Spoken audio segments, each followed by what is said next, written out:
Saludamos a los que nos ven a través de nuestra página de Facebook. Estamos completamente en vivo. La semana pasada tuvimos algunos problemas con el audio y tuvimos que hacer algunas maniobras para rescatar el audio. No fue un audio como el que muchos están acostumbrados ya en el canal, pero tratamos de no perder esta clase que tuvimos la semana pasada, ya que fue un tema algo interesante y no tan visto en muchos de los estudios, así que pues lo rescatamos. Esperamos que lo puedan ver en nuestro canal de YouTube. Ahí está el video y el día de hoy pues estamos avanzando en nuestro estudio, estamos completamente en vivo.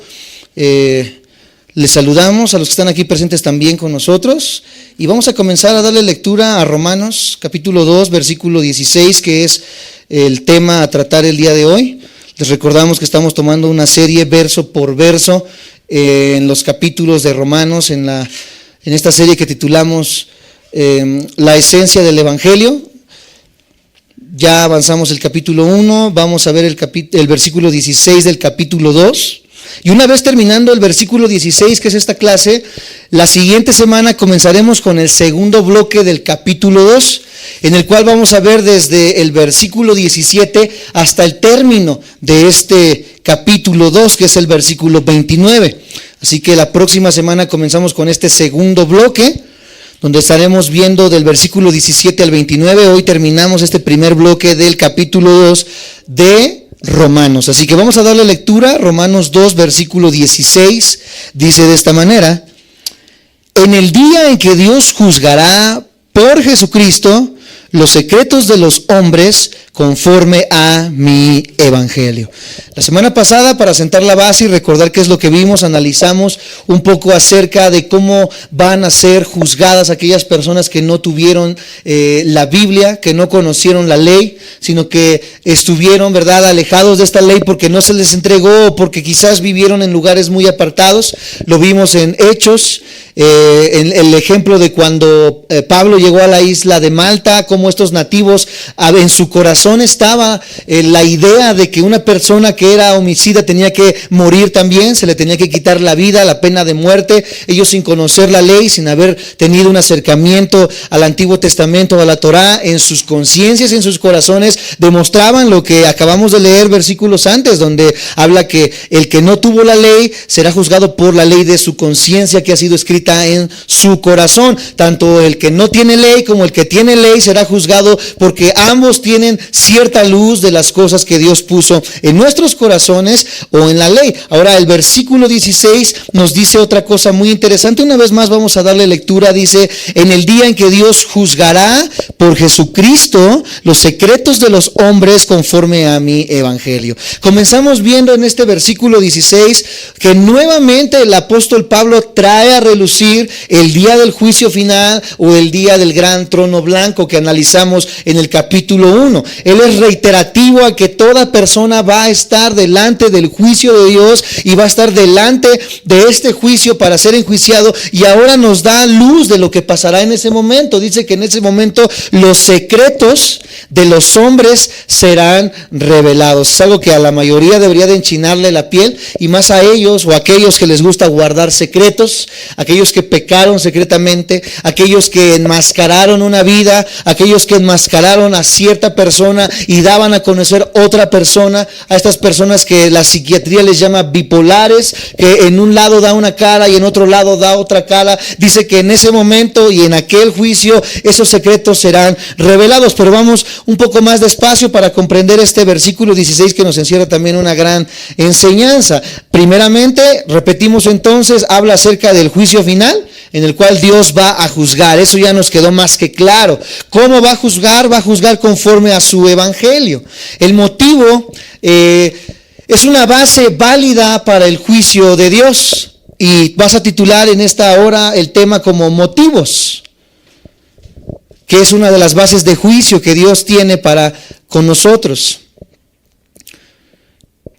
Por la única razón de que Dios es capaz de juzgar por Jesucristo los secretos de los hombres, debido a que el Señor tiene conocimiento inequívoco, tiene un conocimiento que no se equivoca, tiene un conocimiento completamente entero de quién eres tú, de quién soy yo, de qué hemos hecho, de qué hacemos cuando estamos solos, de qué hacemos cuando estamos con nuestros amigos, de qué hacemos cuando estamos en el trabajo, de qué hacemos cuando salimos y estamos de paseo. Quizás la gente que nos rodea no tenga un conocimiento pleno de quiénes somos, pero el Señor tiene un conocimiento pleno de quiénes somos, quiénes fuimos y quiénes seremos. Por lo tanto, Dios tiene un juicio justo en base a nuestros motivos. Él tiene un conocimiento infalible de los motivos de todas las personas para hacer las cosas que hacen.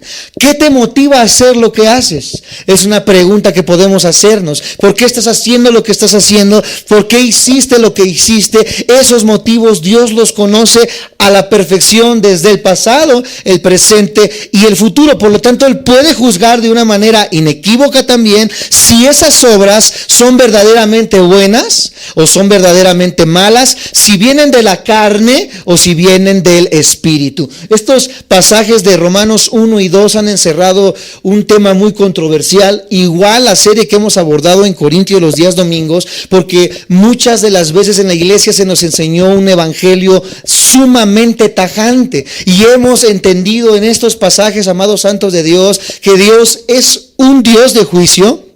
Ya lo analizamos en el capítulo 1. Dios es un Dios que no tolera la maldad, que no tolera el pecado y que actúa muy abruptamente contra el pecado, porque Dios es un Dios santo que no puede permitir el pecado. Pero de eso, amados santos de Dios, también hemos aprendido que el ser humano está encerrado y atrapado en un cuerpo de corrupción. El ser humano por naturaleza es un ser que peca, es un ser que se equivoca, es un ser que desde que nace vive de continuo en pecado y en rebeldía en contra de Dios. Por lo tanto, amados santos de Dios, la santidad que el ser humano busca no es suya, sino la santidad que el ser humano necesita es la que Cristo vino a entregarnos. Estamos resumiendo todo lo que hemos visto tanto en Corintios como en Romanos para comprender lo que vamos a ver hoy en el versículo 16. ¿Por qué? Porque hemos aprendido en Corintios que la iglesia de Corinto, las primeras 2 sesiones, era una iglesia sumamente carnal, era una iglesia sumamente equivocada en cuanto a la doctrina, era una iglesia que cometía errores, era una iglesia que vivía en fornicación, era una iglesia que se equivocaba constantemente y que hacía y deshacía de la doctrina, pero aún por sobre sus pecados y sus errores, el apóstol Pablo se dirige a ellos no como carnales, sino se dirige a ellos llamándoles santos de Dios e iglesia de Dios. Cuando yo digo esto en internet, quizás muchos se espantarán porque dirán, ¿cómo puede ser posible que aquel que dice ser cristiano peque?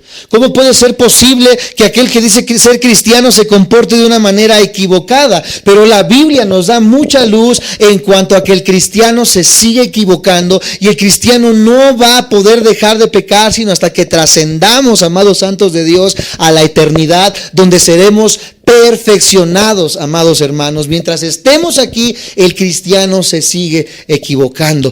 Claro está, ya lo dijimos también, que no de la misma manera que 1, 2 o 20 años atrás. El cristiano que peca igual que hace 20 años es un cristiano falso, un cristiano que no ha sido regenerado. Por supuesto que vamos a ir demostrando, ya lo vimos también, frutos de arrepentimiento. Vamos a ir cambiando, pero sí nos vamos a equivocar, al grado de que Pablo le llama santos a una iglesia que cualquiera de nosotros podríamos ver como carnal, y que cualquiera de nosotros hoy en día, si viéramos a un cristiano de Corinto, dijéramos, ese que va a ser cristiano, mira cómo se porta, el hijo de ese señor anda con su madrastra, ese que se va a comportar como cristiano, mira, ese toma la cena del Señor y se embriaga, ese no tiene nada de cristiano. Pues a esos el apóstol Pablo les llama hijos de Dios, les llama santos y les llama iglesia de Cristo. Y esto es algo que choca con nuestro entendimiento, esto es algo que choca con la manera en la que nos han enseñado, porque creemos que el cristiano debe de ser una persona completamente pura, una persona completamente apartada, una persona que casi le prendan veladoras y lo pongan en un nicho, porque si no, en ese momento lo comienzan a atacar, lo comienzan a señalar, lo comienzan a llenar de comentarios y decir, mira, y dice que es cristiano. Y el cristiano que no ha aprendido, amados santos de Dios, que que nos seguimos equivocando, va a caer en un problema cuando este cristiano caiga en pecado. Porque este cristiano que es completamente recto, entre comillas, y que es completamente perfeccionista, entre comillas, el que dice que yo no voy a pecar, y cuando cae este cristiano nunca se lo vuelve a perdonar. ¿Y por qué? Porque comienza a decir, bueno, es que yo creo que un cristiano debe comportarse de esta manera, y cuando cae dice, entonces yo no soy cristiano. Entonces esta persona no puede creer ni en la seguridad de la salvación, y no puede creer tampoco en la gracia de Dios que nos perdona, que nos lava y que nos limpia. Esta es la falsa doctrina que se ha predicado por muchos años, el creer que un pecado puede hacer que pierdas tu salvación, cuando la palabra de Dios nos ha enseñado que nosotros hemos sido santos, salvados, no por nuestras obras, sino por la obra de Cristo Jesús en la cruz. ¿Por qué esta introducción tan rápida y tan breve para poder entender lo que sigue? El motivo entonces del juicio de Dios es que Dios conoce los motivos de los corazones de los hombres y por qué hacen lo que hacen. Di conmigo, Dios conoce lo que hago y por qué lo hago. Porque hay cosas que para muchos pueden parecer pecado, pero que Dios conoce el motivo de lo cual, por qué lo hizo. Y voy a entrar a un tema teológico muy difícil de abordar, un tema muy difícil de poder expresar, un tema que a los que nos ven por internet les pido con todo mi corazón que escuchen 2 o 3 veces lo que voy a decir antes de emitir un juicio, para que puedan comprender lo que vamos a exponer, porque vuelvo a repetir, los prejuicios religiosos que tenemos condenan lo que voy a decir. Si yo dijera, ¿es pecado suicidarse?, la mayoría va a decir sí. Y la pregunta que nos hacemos es, ¿qué motivos orilló a la persona a suicidarse? ¿Qué motivos orilló a la persona a robar? ¿Qué motivos orilló a la persona a robar? Dios conoce esos motivos y Él sabe que esos motivos eran loables, entre comillas, y hasta de una manera macabra lo podemos decir de esa manera, o eran, amados santos de Dios, fruto de un corazón completamente apartado de Dios, completamente en anarquía de Dios y completamente caído. Es algo difícil de explicar, voy a ir paso a paso para que me sigan y tratemos de entender este banquete que nos vamos a aventar el día de hoy. David, podemos ver primeramente en 1 Corintios 28. David aconseja a Salomón aquí.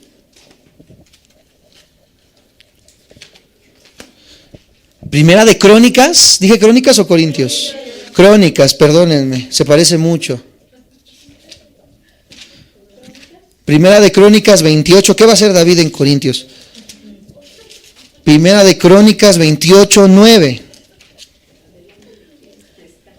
Crónicas está casi hasta atrás, o sea, al principio de la Biblia. Lo digo bien enredado, ¿verdad? Al principio de la Biblia van pasando como unos 9 libros. Y encontramos Crónicas, Primera de Crónicas 28, versículo 9. Cuando lo tengan me dicen amén. Si no, les pido que lo puedan apuntar. Primera de Crónicas 28, 9. Y vamos a darle lectura de cómo David aconseja aquí a Salomón, su hijo. Primera de Crónicas 28, 9 dice de esta manera: y tú, Salomón, hijo mío, reconoce al Dios de tu padre y sírvele con corazón perfecto y con ánimo voluntario, porque Jehová escudriña los corazones de ¿quiénes?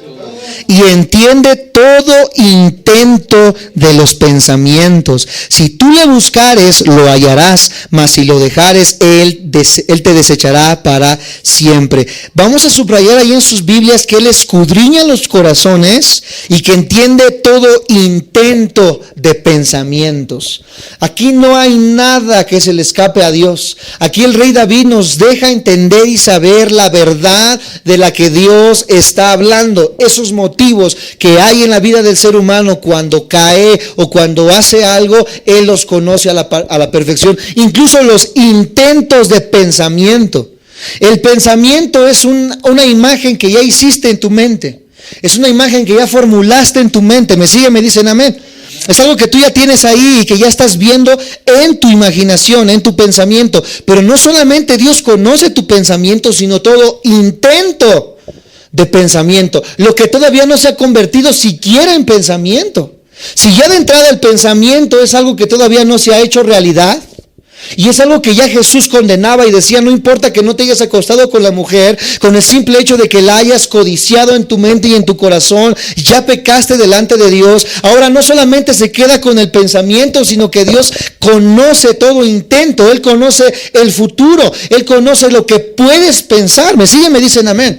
Esto está tremendo porque Él conoce todo de ti, el pasado, el presente, el futuro. Hay una doctrina o una manera de cosmología, de teología, que ven a Dios como un Dios que va evolucionando cada día. Esta es una doctrina, por supuesto, herética, pero esta doctrina enseña y dice que Dios es un Dios que va aprendiendo constantemente. Bueno, la Biblia no me dice eso. La Biblia me dice que Dios es un Dios perfecto que conoce todas las cosas. Y aquí David nos está diciendo que Él conoce no solamente lo que haces, no solamente lo que piensas, sino incluso Él conoce lo que vas a pensar. ¿Algo se le puede escapar a Dios? En lo absoluto. Eso es lo que quiero que dejemos por sentado en estos momentos. En uno de los salmos, y es de los salmos más preciosos que a mí me encantan, lo podemos ver en el Salmo 139. Acompáñenme por favor. Salmo 139, versículo 1 al 3.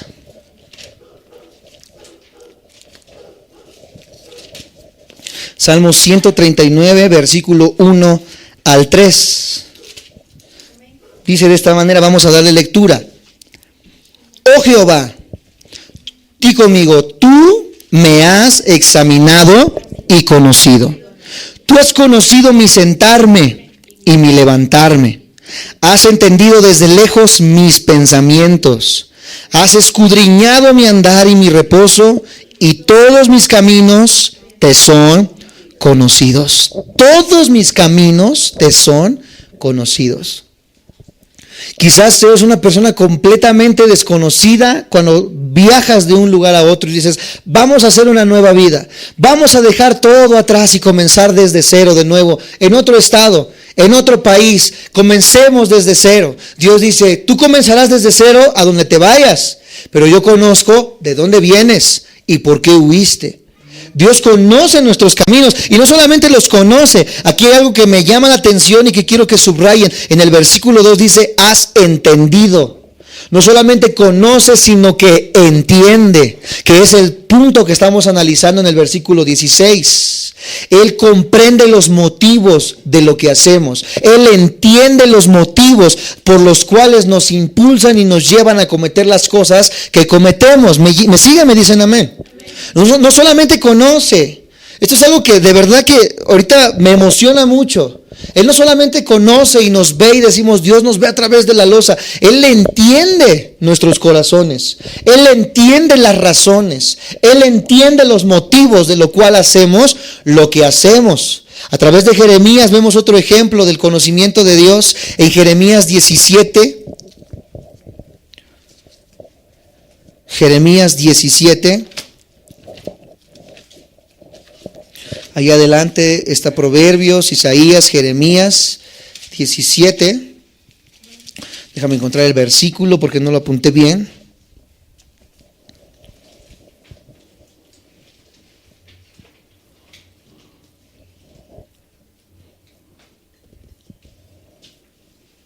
Versículos 9 y 10. ¿Lo tienen? ¿Me dicen amén? Dice, engañoso es el corazón más que todas las cosas y perverso, ¿quién lo conocerá? ¿Habrá alguien que pueda conocer el corazón del hombre? Cuando dice, mira, es que tú no conoces mi corazón, posiblemente el ser humano no pueda conocer el corazón del hombre, pero dice el versículo 10, yo Jehová. La pregunta es, ¿quién lo conocerá? La respuesta está en el versículo 10, yo Jehová, que escudriño la mente, que pruebo el corazón, para dar a cada uno según su camino, según el fruto de sus obras. Él da conforme a su camino según el fruto de sus. Ven que estamos hablando de lo mismo. El fruto, el juicio. Él paga conforme las obras, lo que hemos estado viendo. Hace 15 y 20 días vimos las obras de los no redimidos y de los redimidos. Ahora vemos los motivos de las obras de los no redimidos y de los redimidos, y que para uno y otro Jehová tiene paga, porque Él escudriña la mente y prueba ¿qué cosa? El corazón. En 3 ocasiones en el Sermón del Monte vemos algo similar. Mateo capítulo 6, acompáñenme por favor. Mateo está justo a la mitad.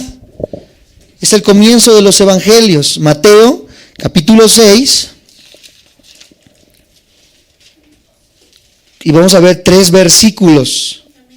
Mateo 6, 4, 6 y 18. Vamos a darle lectura al 4 primeramente. Dice, para que sea tu limosna, estamos ahí, en secreto. ¿Cómo tiene que ser?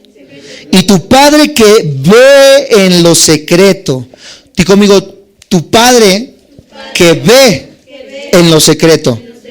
¿Qué va a hacer? ¿Te recompensará dónde? En público. Versículo 6, ¿qué dice? Versículo 6, ¿dónde estamos? Versículo 6. Mas tú cuando ores, entra en tu aposento y cerrada la puerta, ora a tu Padre que está en secreto. Y tu Padre que ve en lo secreto te recompensará ¿cómo? Versículo 18 dice de esta manera: para no mostrar a los hombres que ayunas, sino a tu Padre que está en ¿dónde? En secreto. Y tu Padre que ve en lo secreto te recompensará en. Dice que Él ve las cosas en secreto. Y lo que tú haces en secreto lo vas a ver en ¿dónde? Muchas veces se tomó este pasaje como decir, Señor, yo te pido en secreto para que me des honra delante de los hombres en público. Hay muchas personas que también han pecado en secreto y han hecho las cosas en secreto. Y hay una promesa, Dios los va a sacar a la luz. Aquellos que andan pecando en secreto, los que nos ven por internet y dicen, yo creo que nadie me ve, yo creo que nadie me mira, yo creo que nadie lo conoce. Hay una promesa para ti, no solamente para los cristianos y los hijos de Dios. Todo lo que tú has hecho va a salir a la luz. Si tú dices, lo tengo bien planeado, lo tengo bien armado, no hay nadie que pueda burlar a Dios, amados hermanos y amados santos de Dios. Todo secreto sale a la luz tarde o temprano, porque nuestros pecados nos tienen que alcanzar. Y más si no hay un arrepentimiento genuino. Algunos dirán, llevo 10 años y no ha pasado nada. Espera, porque tu tiempo de vida no es nada a comparación de la eternidad en Dios. Para Dios 40, 50 años no es nada en el tiempo cronológico. Pero para ti, amado hermano, es una espera de que hay una recompensa en cuanto a lo que has hecho, sea para bien o sea para mal. Es obvio entonces que existe algo que se puede llamar bondad humana relativa, lo digo yo. ¿Qué es relativo? Que puede ser para algunos de una manera y otros de otra manera. Pero de alguna manera el ser humano cree que hay una bondad humana. Muchos incrédulos viven en una vida moral muy alta a los ojos de los incrédulos, en comparación a la mayoría de la gente. Pero esa no es la clase de bondad que Dios quiere. ¿Por qué? Porque la gente podrá decir, bueno, es que mira, esa persona es muy buena. Y he escuchado a cristianos incluso decir, es que él no es cristiano, pero es muy bueno. Le falta sí para ser cristiano, ¿verdad? Cuando una niña o un niño se pone de novio con alguien que no es cristiano, dice su papá o el pastor, a ver, y es cristiano, no, pero es muy bueno. Así le falta nada más una patinada de mosca para que sea bueno y para que sea cristiano.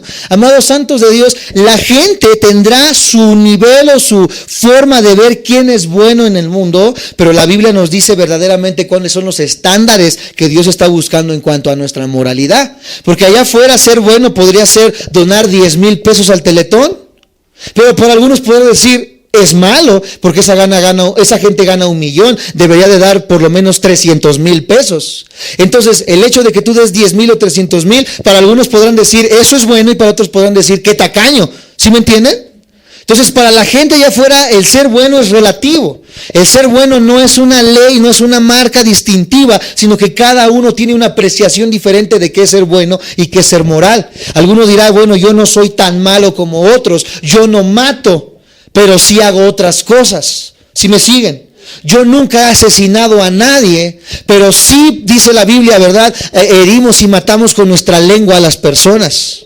Yo nunca he violado las leyes, pero sí nos vivimos y nos pasamos la vida evadiendo impuestos. Yo nunca he hecho algo, ¿verdad?, que daña a las personas o a mi propio cuerpo. Jamás he consumido metanfetaminas, jamás he consumido marihuana, pero se acaba una botella de ron a la semana. ¿Sí me explico? O sea, el factor de moralidad en el mundo es relativo, no hay una marca distintiva, no podemos decir quién verdaderamente es bueno o no es bueno, y lo que la gente aparentemente hace como bueno jamás va a alcanzar o satisfacer lo que Dios está buscando, porque nada que se haga por un motivo diferente a la gloria de Dios tiene el poder de ser bueno. Cuando yo hago algo para la gloria de Dios, en esa esencia encontramos el margen de moralidad que necesitamos delante de los ojos de Dios. Ya no lo estoy haciendo para mí o para que el mundo diga cuán bueno soy, lo estoy haciendo para que la gloria de Dios sea exaltada. ¿Me siguen? ¿Me dicen amén? Ese es el estándar que el cristiano necesita y empieza a conocer. Ya no es qué hago, qué no hago, sino para quién lo hago y por qué lo estoy haciendo. Lo estoy haciendo para la gloria de Dios. Por ende, todo lo que no sea para la gloria de Dios jamás va a ser en sí mismo bueno. Todas las cosas que se hacen en la carne sirven solamente para la carne. Todo lo que se hace por naturaleza en la carne está manchado por la imperfección humana egoísta. ¿Por qué? Porque cuando yo doy 10,000 pesos al Teletón, no me puedo quedar callado, sino que les digo, por favor, ahí en los comentarios de Twitter, en la pantalla de la tele, que salga mi comentario de que yo doné 10,000 pesos al Teletón. O sea, ninguna persona incrédula hace algo si no quiere ser reconocido. La mayoría de personas, si no es que todos, lo hacen esperando que de alguna manera alguien sepa lo que hizo. ¿Me siguen? Incluso la maldad.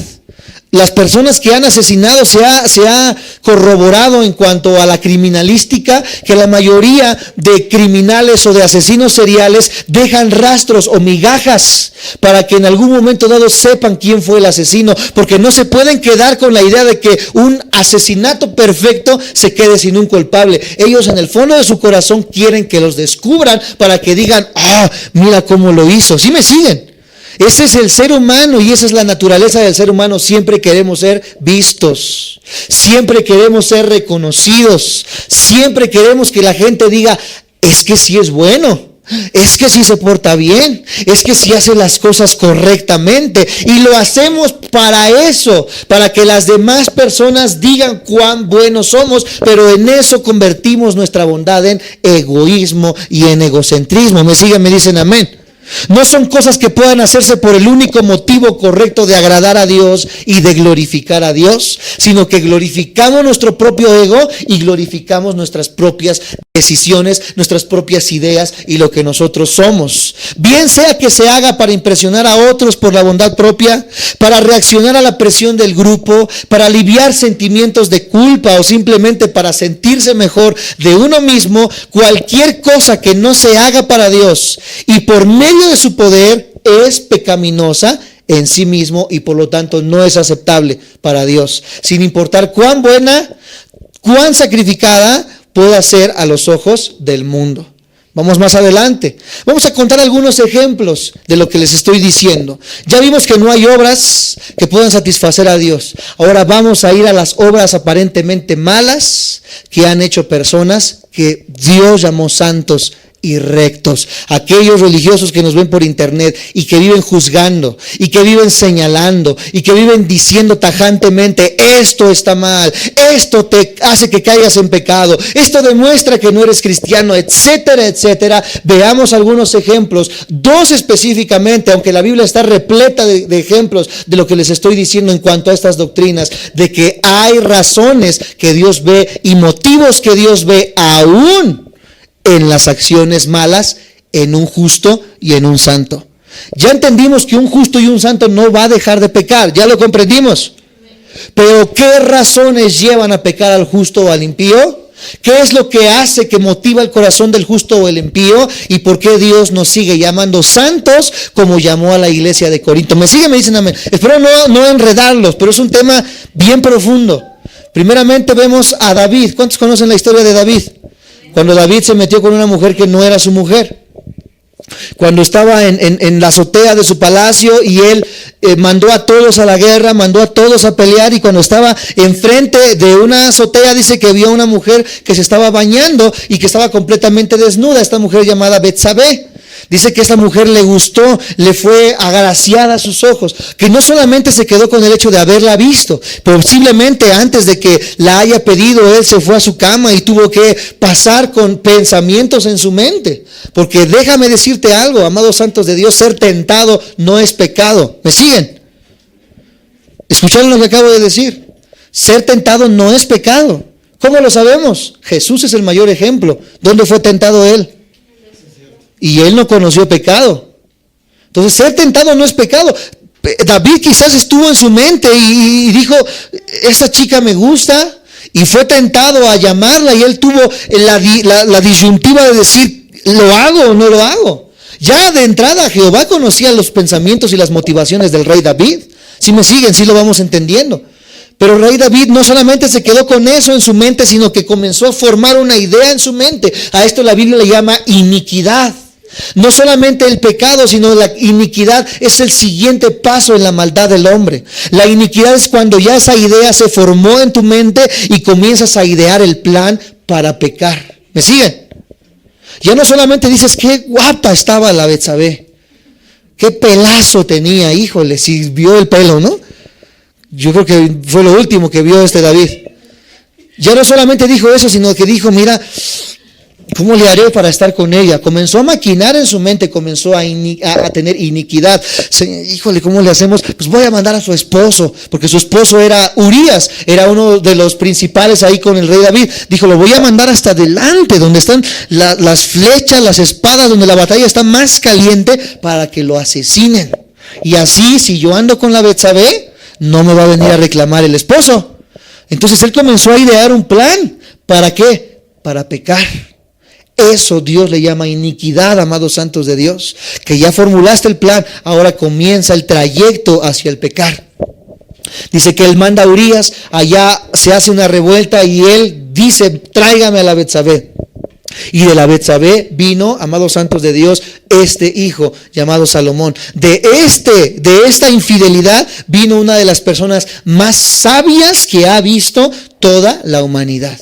Ahora, ¿qué pasa después cuando Dios le dice a Salomón, Salomón, anda en rectitud como anduvo David, tu padre?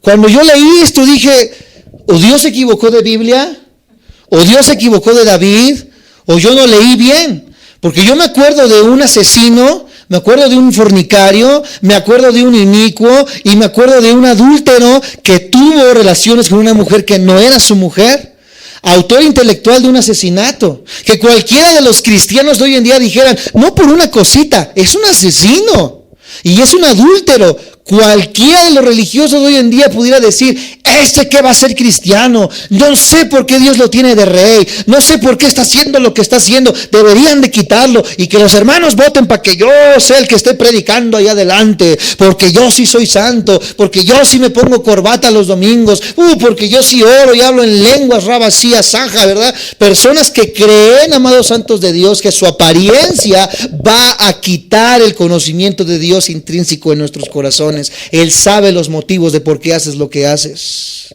Si tú tienes una apariencia de piedad para que los demás vean cuán bueno eres, Él conoce esa motivación y Él sabe que no lo estás haciendo verdaderamente para su gloria, lo estás haciendo para tu reconocimiento. A diferencia del pecado, porque fue un pecado gravísimo el que tuvo David. Pero la diferencia entre uno y otro es que David no se anduvo haciendo el santito. David no anduvo diciendo, ay mira, cuán santo soy, y el domingo se vestía de cristiano y entre semanas se iba al hotel con la Betsabé. ¿Sí me explico? Esa es la gran diferencia entre uno y otro, amados santos de Dios. David sabía lo que hizo y entendió en su corazón que lo que había hecho estaba mal. Lo comprendió al grado de que muchos de los salmos él escribe y dice, me siento mal, me siento enfermo, siento que la presencia de Dios se fue de mí, mis huesos siento que se rompen, mi corazón siento que sale del pecho, a diferencia del santo hombre de Dios, que dice que no se equivoca y que se la pasa señalando a todo mundo, pero Dios conoce verdaderamente cuán podrido está el corazón de aquella persona que solamente busca la apariencia. qué David dijo: Señor, yo necesito arrepentirme. Y cuando él se arrepintió, amados hermanos, por supuesto que pagó el precio de su pecado, pero él se arrepintió de corazón, y eso es lo que hace diferente uno al otro. Él, al arrepentirse, encontró la gracia que proviene de Dios. Dios lo perdona de ese pecado, y él sigue una vida en servicio a ese Dios que tanto amaba. Un contraste que podemos ver es el contraste de Judas. Judas era uno que estaba dentro de los 12. Era uno de los que andaba en el grupo de los hijos del trueno. Así los llamaban en aquel tiempo. Decían: mira, ahí vienen los seguidores de Jesús. Y entre ellos, ¿quién andaba? El que lo iba a entregar. El que se robaba de las limosnas y de lo que él juntaba. ¿Cómo apareció entre los 12? No sabemos. Él fue un infiltrado, la Biblia no nos da luz, pero él andaba entre los cristianos. Él formaba parte del presbiterio, él formaba parte del consejo de ancianos, él formaba parte del diaconado de la iglesia. Quizás a él le preguntaban: pastor, ¿qué es lo que vamos a hacer aquí en la iglesia? Porque usted es uno de los que nosotros le tenemos en gran estima, porque usted se ve muy santo, muy recto, muy íntegro, pero ¿qué había en su corazón? Estaba completamente apartado de lo que Dios estaba buscando. El otro, David, era un pecador y lo entendía y se arrepintió. Pero este otro aparentaba algo que no era. Y Dios conocía los motivos de los corazones de ambos.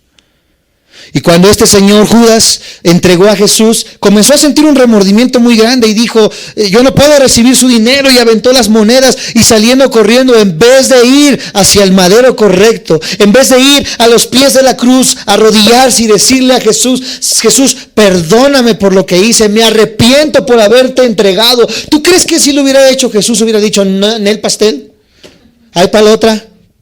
Pues ¿qué te pasa? No, primero me entregas y luego, no, estás bien mal. ¿Ustedes se imaginan a Jesús haciendo eso? Jesús, ¿qué hubiera hecho? De la misma manera que le dijo al ladrón, le hubiera dicho a Judas: hoy estarías en el reino de Dios conmigo. Pero Judas experimentó no el arrepentimiento, experimentó el cargo de conciencia. Él experimentó algo de lo más terrible que puede experimentar un ser humano: remordimiento. El haber hecho, pero no arrepentirse. Y el remordimiento, en vez de llevarte a la paz en Dios en el arrepentimiento, el remordimiento te llevará a amargarte cada día más hasta que tú caves tu propia tumba.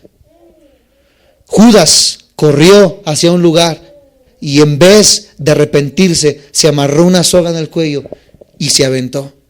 Uno de los evangelios dice, ¿verdad?, que solamente se ahorcó. Otros dicen que se abrió su estómago y sus intestinos se desparramaron en todo el lugar. Fue algo completamente grotesco lo que pasó con la vida de Judas. El que aparentaba hacer algo y no lo era. Pero David, el que lo hizo, todo el mundo lo supo, pero se arrepintió. Él alcanzó misericordia.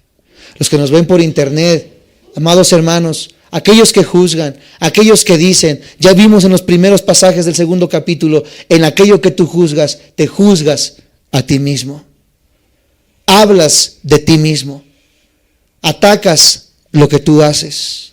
Amados santos de Dios, lo que cualquiera de nosotros tenemos que hacer es entender que todos hemos pecado, estamos destituidos de la gloria de Dios, pero tiene que haber un peso en nuestros corazones por lo que hemos hecho. ¿Me sigue? Me dicen amén.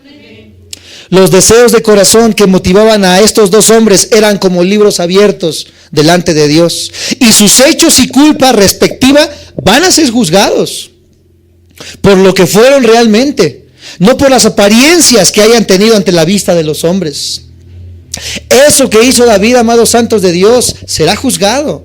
Y eso que hizo Judas será juzgado, amados hermanos. Ninguno de los dos, ya lo analizamos en el pasaje del 11 al 15, ninguno de los dos se escapa del juicio. Los dos tienen que ser enjuiciados. La diferencia, amados santos de Dios, entre uno y otro es el arrepentimiento que hubo en la vida de David. Romanos 2, 6 al 16 enseña algo en particular. Vamos a darle lectura rápidamente para poder terminar con este primer bloque del 2 capítulo de Romanos. Estamos aprendiendo algo el día de hoy, dígame amén. Amén. Romanos 2, 6 al 16 dice de esta manera: el cual pagará a cada uno conforme a sus obras. Vida eterna a los que perseverando en bien hacer buscan gloria y honra e inmortalidad. Pero ira y enojo a los que son contenciosos y no obedecen a la verdad, sino que obedecen a la injusticia. tribulación y angustia sobre todo ser humano que hace lo malo, el judío primeramente y también el griego. Pero gloria y honra y paz a todo el que hace lo bueno, al judío primeramente y también al griego. Porque no hay acepción de personas para con Dios. Porque todos los que sin ley han pecado, sin ley también perecerán. Y todos los que bajo la ley han pecado, por la ley serán juzgados. Porque no son los oidores de la ley los justos ante Dios, sino los hacedores de la ley serán justificados. Porque cuando los gentiles que no tienen ley hacen por naturaleza lo que es de la ley, estos, aunque no tengan ley, son ley para sí mismos, mostrando la obra de la ley escrita en sus corazones, dando testimonio a su conciencia y acusándoles o defendiéndoles sus razonamientos en el día en que Dios juzgará por Jesucristo los secretos de los hombres conforme a su evangelio. Estos pasajes encierran algo en particular, además de todo lo que ya hemos analizado en estas semanas, y es que una vida redimida producirá un estilo de vida santo, y que una vida que no refleja un estilo de vida santo no puede pretender tener la vida de Dios. Todo aquel que dice que ha sido salvado, su vida va a dar testimonio de esa salvación. Su vida va a dar frutos de esa regeneración. Pero aquel que dice que es cristiano, pero que verdaderamente no da frutos, sino que se comporta de una manera completamente equivocada, aún encubriéndolo con una falsa religiosidad, esta persona nos demuestra lo que Romanos nos dice: esta persona no ha sido regenerada, no es salva, nunca lo fue y nunca lo ha sido. La vida recta, que puede provenir únicamente de una motivación recta, es la prueba dada y aceptada por Dios de una salvación genuina. La falta de rectitud y justicia en la vida en sí mismo, una vida muestra verdaderamente que va camino a la perdición. También nos dice en este pasaje, versículo 16, que juzgará por Jesucristo. Jesucristo es el juez que va a juzgar, amados santos de Dios. Podemos verlo en San Juan 5:22. Acompáñenme por favor, ya vamos terminando. San Juan 5:22. San Juan 5:22 dice de esta manera: porque el Padre a nadie juzga, sino que todo el juicio dio ¿a quién? Al Hijo.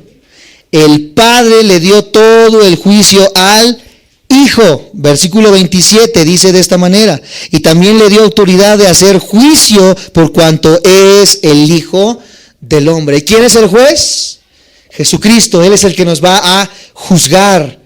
Y va a juzgar como conforme a su evangelio. El evangelio que predicaba Pablo incluía el juicio de Dios. Ya lo leímos, vamos a recordarlo. Romanos capítulo 1, versículo 16 al 18. Romanos 1, 16 al 18. Ya lo vimos, solamente recordamos. Que es el pasaje que vamos a empezar a leer en Casas Reales. Porque no me avergüenzo del evangelio, porque es poder de Dios para salvación a todo aquel que cree, aquel que dice la salvación es por fe, demuéstramelo.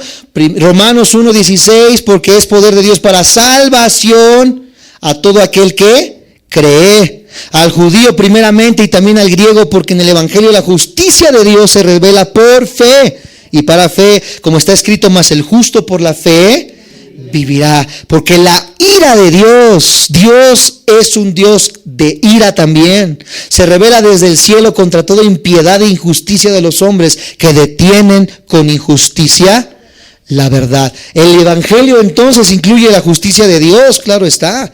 Hechos 17:31 también nos da ejemplo de esto. Hechos 17:31, y es el último pasaje que leeremos esta noche. Ahí todos dicen amén con mucho gusto. Hechos 17:31.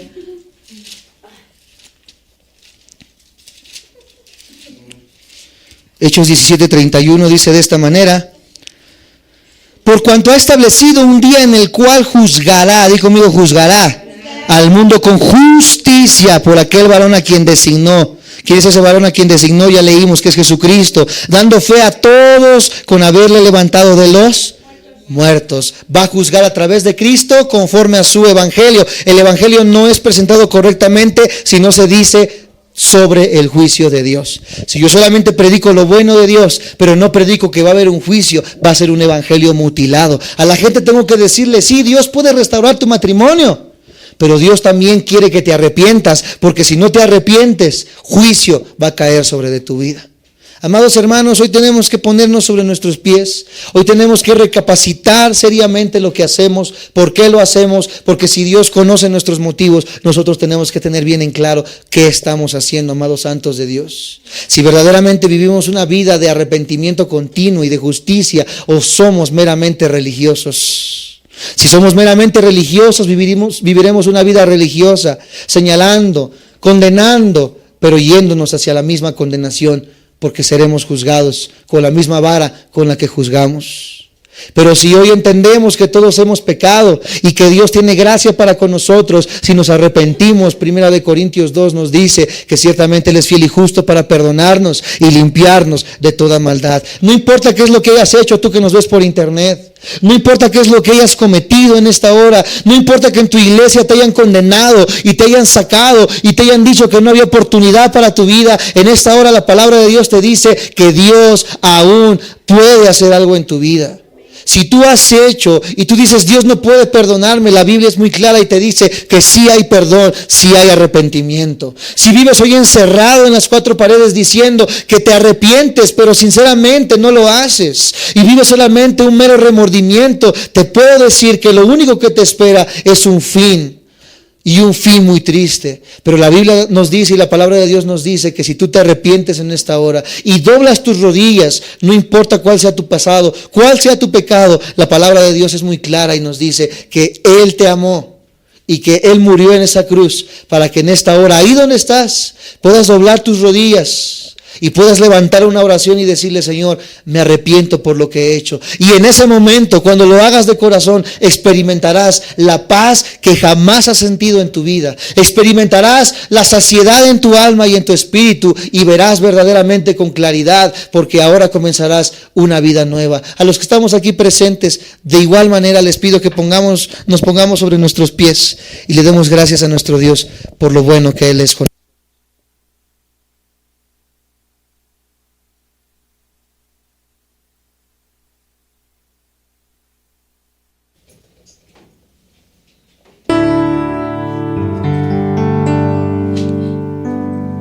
Señor Jesús, en esta hora estamos aquí reunidos, procesando, entendiendo tu palabra y pidiéndote con todo nuestro corazón que nos perdones, porque todos nos hemos equivocado, porque todos hemos fallado.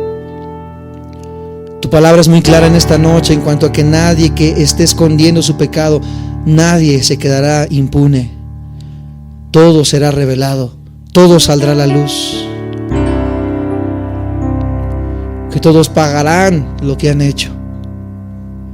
Mas en cambio aquellos que sienten un dolor en su corazón por lo que han cometido, sabedores de que no hay nada que pueda pagar lo que hemos hecho, sino solamente la fe en lo que Cristo ha hecho por nosotros. Si nosotros de corazón lo creemos y nos arrepentimos, en esta hora podemos entrar a la mesa y al trono de la gracia. Y Dios puede perdonarnos, no por nosotros ni por nuestras obras, sino por lo que Jesús hizo en aquella cruz. En esta hora te pedimos y te decimos, Señor, que creemos en lo que Jesús hizo en la cruz, porque la justicia de Dios se revela desde el cielo por fe y para fe. Hoy tengo fe en lo que Jesús hizo en la cruz y en que todo lo que he hecho, por muy malo que sea, quizás cosas indecibles, cosas que no se pueden contar, cosas que solamente yo y tú, mi Dios, conocemos, cosas que me han quitado el sueño, me han quitado el apetito, cosas con las cuales no quiero seguir cargando. En esta hora, Señor, yo creía que eran imperdonables, pero tu palabra es muy clara y me dice que sí hay perdón. En esta hora las entrego, las pongo delante de ti y te pido que lleves mis cargas, Señor Jesús. Lleva mis cargas, quita todo peso de nuestros hombros. Quita todo peso, Señor Jesús, de aquello de lo cual nosotros ya no tenemos que cargar. porque vivimos la vida y el día tras día, Señor Jesús, amontonando más y más carga a nuestros hombros. Pero en esta hora, Señor Jesús, tu palabra nos dice que echemos sobre ti todas nuestras ansiedades, y tú prometes hacernos descansar. En esta hora, Señor, me rindo ante ti, Rey que perdona multitud de errores. Señor, perdóname, límpiame, lávame, Señor. Quiero ser más como tú.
Nombre de Cristo Jesús. Amén y amén. Dale gracias a tu Dios. Dale gracias, compadre.